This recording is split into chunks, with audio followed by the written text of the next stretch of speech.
राष्ट्रपति चुनाव के नतीजे आने के बाद कानपुर देहात के परौक गांव में जश्न का माहौल है।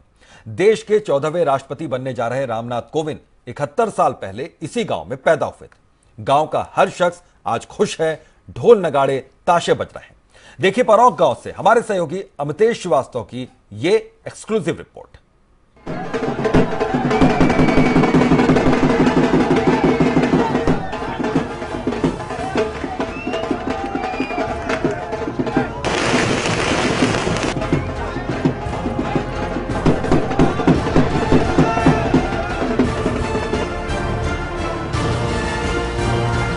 सबसे पहले हम आपको तस्वीरों के जरिए समझाने की कोशिश करते हैं। ये रामनाथ कोविंद जी का घर है। यहाँ पर उनके बड़े भाई का जो परिवार है वो रहता है। यहाँ पे आप तस्वीरों में देख सकते हैं कि रामनाथ कोविंद जब बिहार के राज्यपाल थे उस वक्त का यहाँ पर बोर्ड भी लगा हुआ है। और सबसे बड़ी बात यह है कि इस वक्त जो हमारे साथ हैं ये रामनाथ कोविंद जी की बड़ी भाभी हैं और बचपन से ही इन्होंने रामनाथ कोविंद जी को पढ़ाई लिखाई से लेकर पूरा ख्याल रखा।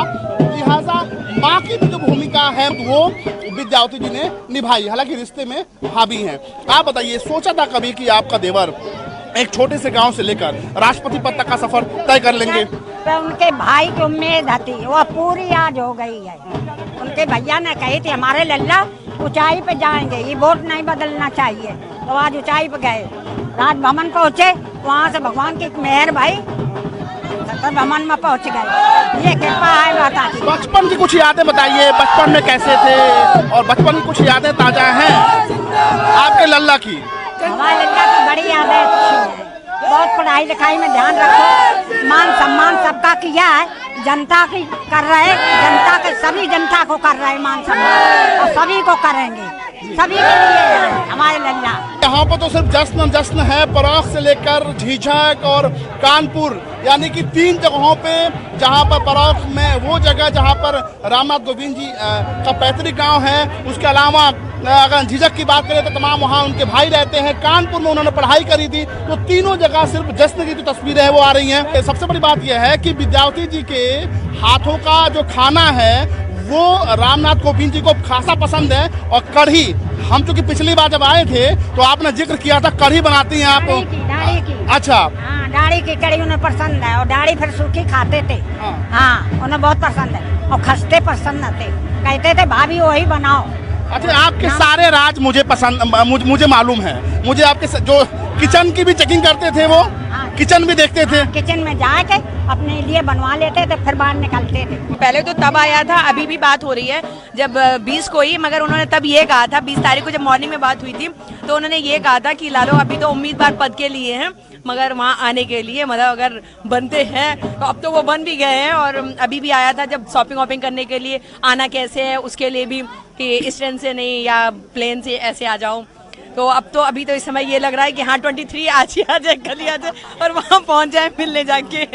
आप बताइए कि कितने लोगों को बुलावा आया है, कितने लोग? 40 लोग जाएंगे यहाँ से, 40 लोग जाएंगे यहाँ से। चाचा जी ने 40 लोगों को यहाँ से बुलाया हुआ और हर जगह कानपुर से भी लोग जाएंगे और हर लोग, सभी लोगों ने राजरतन से शॉपिंग कर ली है और कई तरह की शॉपिंग की गई है। जिस तरह से एक राजपथ भवन में जैसे कपड़े पहने जाएंगे उस तरह के। तकरीबन 40 लोग हैं जो राष्ट्रपति भवन में शपथ ग्रहण समारोह है उसको देखने जाएंगे और उसकी जो तैयारियां हैं हालांकि पहले से कर ली गई थी। जो कपड़े और तमाम जो तैयारियां हैं वो कर ली गई हैं और तमाम जो रिश्तेदार हैं वो भी यहाँ पर आ चुके हैं। तमाम जो इस घर के जो दामाद हैं वो भी आए हुए हैं और उनके चेहरे पर भी खुशी जो है अपने आप में ये बता रही है कि राष्ट्रपति भवन और जाना और वहाँ पर शपथ ग्रहण का जो कार्यक्रम होगा उसको देखने के लिए कितना उत्साहित हैं। आप बताइए कि रामनाथ कोविंद जी राष्ट्रपति बन गए, कभी सोचा था आप लोगों ने कि इस पद तक पहुँचेंगे? बहुत खुशी है हमको, हमारा बड़ा भाई है, हम उसको बहुत दिन से जानते हैं उनको और भली भांति जानते थे, लेकिन प्रभु ने, परमेश्वर ने उनको ऐसी जगह पहुंचा दिया, शायद हमारा इंडिया में सर्वोच्च पद उनको मिला। धन्यवाद उनको देते हैं और अच्छा से कर लो। ऐसी चीजें, ऐसी यादें जो जुड़ी हुई हों, ऐसी कोई बात हुआ हो जो आज भी आपके ज़हन में हो? उनको अच्छे से हम लोग परिचित थे, वो अच्छे करकाल उन्होंने किया अपने संसद भवन में, उनको राज्यपाल भी बनाया, इसलिए उसको धन्यवाद देते, महिमा करते हैं। प्रभु से उनको बार बार उनको वंदना करते हैं कि उनका अच्छा सा पद मिले, अच्छा सा काल चला सके। यहाँ पर भी तमाम लोग हैं। आप बताइए कि कितना दिन ऐतिहासिक दिन है यहाँ के इस गांव के लिए? ये बहुत ऐतिहासिक दिन है इस जनपद के लिए, इस कस्बा के लिए, क्योंकि ये देश का सबसे पिछड़ा जनपद और पिछड़ा हुआ कस्बा था और ये अब हमारा क्षेत्र पूरे विश्व के इतिहास में दर्ज हो जाएगा। यहाँ के बहुत साधारण परिवार के रामनाथ कोविंद जी राष्ट्रपति बने हैं, जिसके लिए हम लोगों को गर्व है और बहुत ही सिंपल जीवन है उनका, बहुत साधारण जीवन है। बिल्कुल। आप बताइए, आप क्या रिश्ते में लगते हैं रामनाथ? तो भतीजा हूँ कोविंद जी का।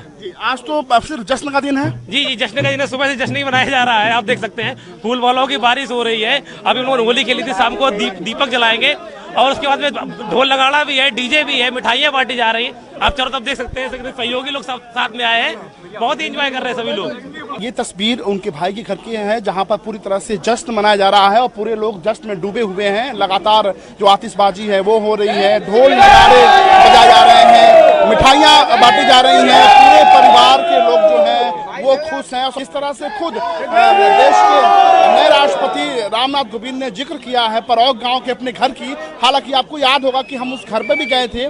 सबसे बड़ी बात यह है कि यही सादगी और यही जो विचार है रामनाथ कोविंद जी को छोटे से गांव परौक से लेकर दिल्ली तक यानी रायसीना हिल्स यानी राष्ट्रपति पद तक पहुंचाया है। उनके विचार जो है, जो सादगी है, उसके सब दीवाने हैं। परौक का जो मिलन घर है वो बनवाना अपने आप में एक बड़ी दिल करना दिखाता है। खोर करके काम किया है उन्होंने, रास्ता भी बनवाई, सड़कें बनवाई, सब काम किए उन्होंने और स्कूल बनवाया परौख में। आप बताइए, घर के दामाद हैं आप, आपकी क्या तैयारी है राष्ट्रपति भवन जाने के लिए, शपथ ग्रहण के लिए? हम लोग समझ रहे थे कि जरूर जीतेंगे, राष्ट्रपति भवन जाने का मौका मिलेगा शपथ ग्रहण में, तो हम लोग तैयारियां की अपनी कोट पैंट शर्ट, कुर्ता पैजामा, सदरी, मतलब हर टाइप का जो है खरीदा हुआ है। जैसा अवसर होगा उसी अवसर पे उसी तरीके प्रदान पहना जाएगा।